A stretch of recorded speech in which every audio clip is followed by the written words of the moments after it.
Ever since we first met him, Whis, the Angel of Universe 7, have been looking for a replacement for Beerus. Now this might come off as a bit of a shock, especially seeing as the two divine beings are on pretty friendly terms. You can't imagine one without the other. Are we starting to get the first hints that things are starting to shift in that regard, and that Vegeta may not be the candidate that Beerus had expected? Let's discuss. It is not a new concept by any means, this. We have talked about this prospect multiple times across many different discussions in the past. Beerus is the character that opened up the Super era of Dragon Ball, before it was even called Dragon Ball Super. So if they would like to start a new era, it would be rather fitting to make him retire in some capacity, in order to move on to the next chapter of Dragon Ball.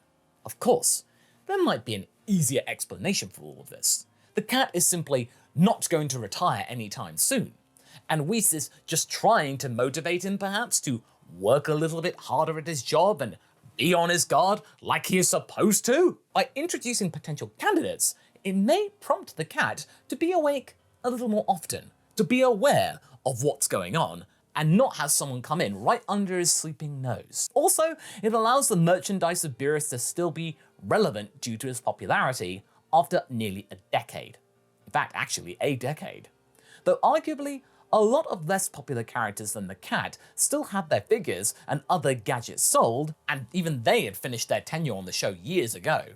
This seems like an advertising-only bias maybe, but hey, pop culture is being treated as the same kind of commodity as used cars. And pretty often the same methods are being used to sell it. Okay, sorry, we got too real for a second there. You see, the thing is, sending Beerus off to early retirement would be a huge change of the status quo, probably even more so than Goku retiring.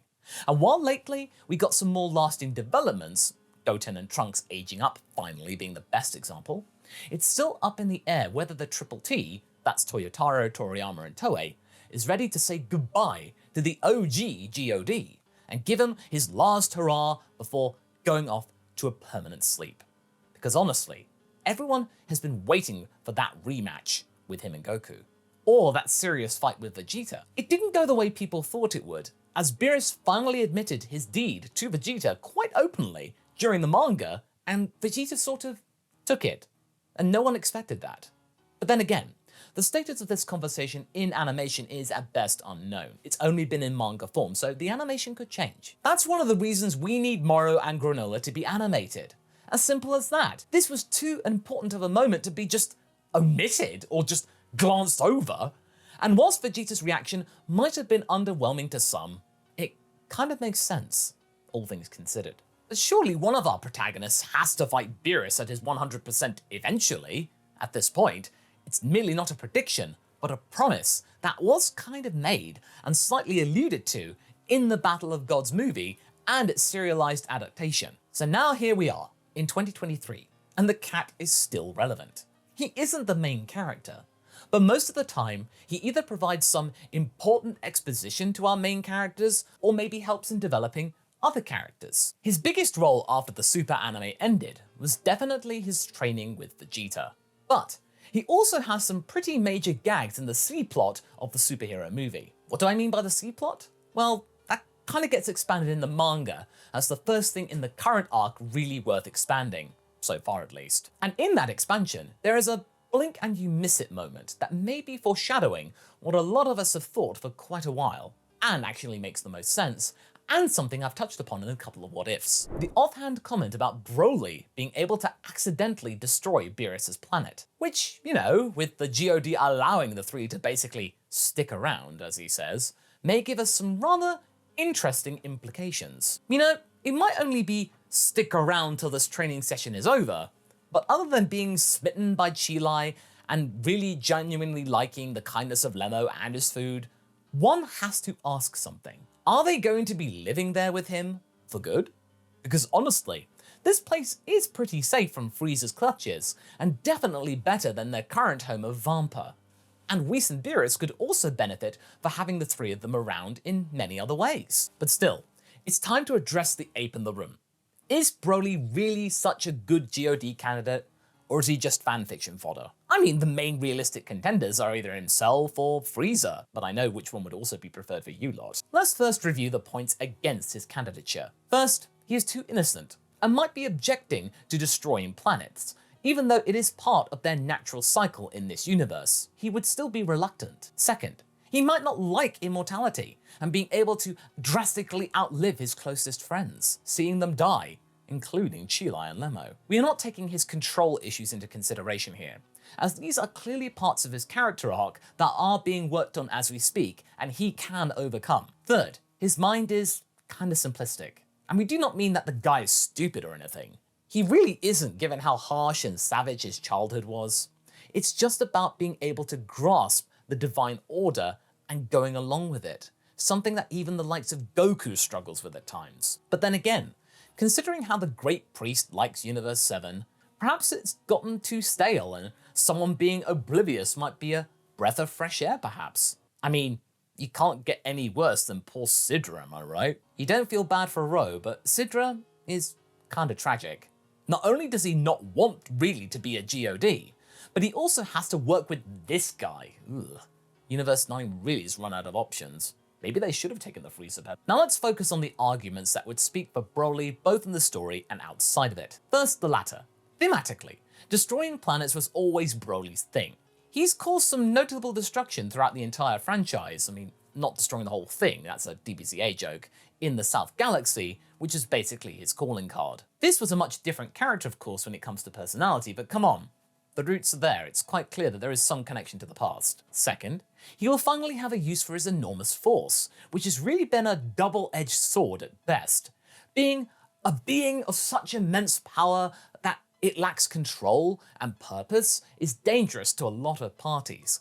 If he becomes a proper force of nature and has a proper purpose, he's got to be respected, and that makes him safe from the clutches of Frieza's influence. Third, and perhaps most importantly, his morality, which is now starting to blossom. That may be the factor that ultimately works in his favour, making him less finicky than Beerus. If you think about the most successful universes in Dragon Ball, their GODs, Iwan, Likia, Gin, and Arak, they seem like a decent bunch.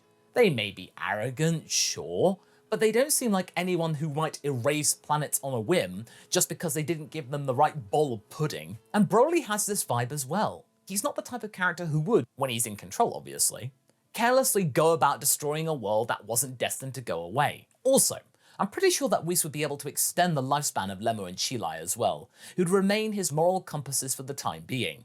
Or maybe for all of time. There is an existential horror here in the background, but I honestly doubt Dragon Ball would dwell on it. It's a little bit too simplistic and basic for that. It would rather act on the fact that, oh, Broly GOD, that's cool! If it does come to this, it would be a simple thing of, can they stay with me?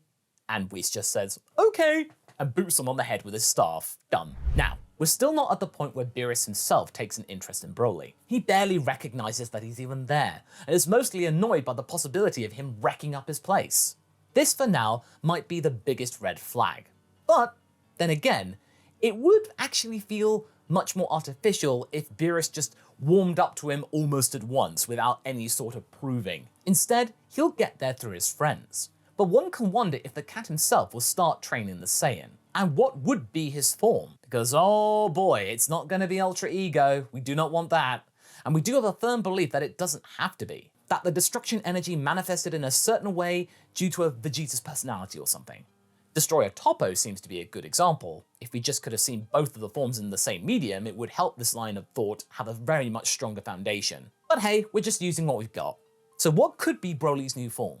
A lot of people say that maybe he will have something like Super Saiyan 4 or something, as his wrathful form is, in a way, reminiscent of the basic foundations of GT's crowning achievement. And honestly, we can see that. Something that looks like the purple or green version of Super Saiyan 4 would for sure make for a pretty hyped transformation and a satisfying conclusion to the character's visual progression. Still, it seems to me that Beerus himself needs to be involved in the training. Of course, Whis would have an important role in honing Broly into a potential destroyer because that is primarily his job to oversee a destroyer. But I think the cat is the one who, even if weaker than his angel, would be instrumental in making Broly understand Hakai. Before creation comes destruction and all that jazz. It would be great to show Broly's flaws in his fighting style, or even help him develop a style, because right now it's sort of more like a Broly smash! But I do think he's letting Goku do that, and he might chime in once the Saiyan reaches the limits of his teaching capabilities, or when he simply gets bored. But yeah, it's honestly hard for me to imagine Broly with Ultra Instinct either. Maybe try and teach him subtly? But then again, if he gets something, it will not be exactly what Goku has or what he will get. I mean, the triple T's can maybe go for subversion, but I really don't believe that that's the case in this example. So would this even be good for the story? I mean, kind of, as it would involve multiple characters and advancing their personal arcs. Beerus having to come to terms with the fact that there is a replacement for him, Chilai and Lemmo having to come to terms with the fact that their friend, the one that they managed to gain, will become, well, a god, whilst also having to say goodbye to Beerus. Well, yeah, angels are not usually emotional, but you can tell that Whis has a soft spot for his current GOD. I do think that him going would affect him in some way. And last but certainly not least, Broly himself. Can he even do this? Is it something that will fulfill him or make him forget about Frieza? We mustn't forget that old Freezy Pops is still out there, getting stronger. And maybe one of these days, he would have the power to challenge the gods in Broly. So maybe, ironically, the one to take him down won't be Goku or Vegeta, as he can outlive both of them, which we talked about in our previous discussion about the dark comedy of Frieza, but maybe the immortal Broly instead? I mean, it would be fair for Vegeta to have at least one W for once, but, you know, Broly still cared for Paragus even though he treated his son like trash, even after everything he's done to him, and he most likely knows that it wasn't a stray energy blast. Broly most likely knows the truth, or if he doesn't, he will learn the truth someday. So all three of them, Goku, Vegeta, Broly, they have a fitting motif in ending Frieza for good. Well, that and him wanting to use the big burly Saiyan against his rivals, so he and his friends have to resort to hiding in places like Vampa or Beerus' planet. So will the legacy of Beerus be addressed at all? I mean, probably. I do feel that the superhero movie and manga are reminding us that we are not quite done with him yet, and having Broly train there is setting something up for the future. We were kind of promised that there were plans for something animated involving the 3 remaining full Saiyans, so they are definitely setting something up. The question is though, what are they setting us up for? As for Beerus, I think most of us would love to see him go 100% someday, to know what it means to see the cat unleashed. Will the creators allow us this catharsis? It's currently unknown, but it seems like another merchandise opportunity, so perhaps it could happen. If it ever comes, the conclusion to Beerus' story arc will be the end of an era. The character has been with us for a decade already. It's basically as long as the original Japanese airing of Dragon Ball and Dragon Ball Z. And I feel that after all this time, we have barely scratched the surface. Of course, it's a little bit unfair as we've gotten slightly less content and the breaks have become longer. But on the other hand, Dragon Ball is still alive, barely, even when it feels like a ghost town nowadays. But knowing from experience, it's one of those franchises that just needs a small fire to reignite and everyone will become interested again. And another chapter in the story of Beerus and Broly would, for sure, get that interest. Whether it be the finale or the establishment of a new working relationship between the two isn't important right now. I do hope though that we will get some news soon. It's currently June when we're recording this video, and honestly, we'd love to hear anything about the future plans to at least feel inspired about making new content. Hopefully when this video comes out, we'll already have some information about the franchise's future. And if they're smart, they would use the character that has started, for better or for worse, the modern era of Dragon Ball. At the end of the day, I can also somehow understand how careful they are about this.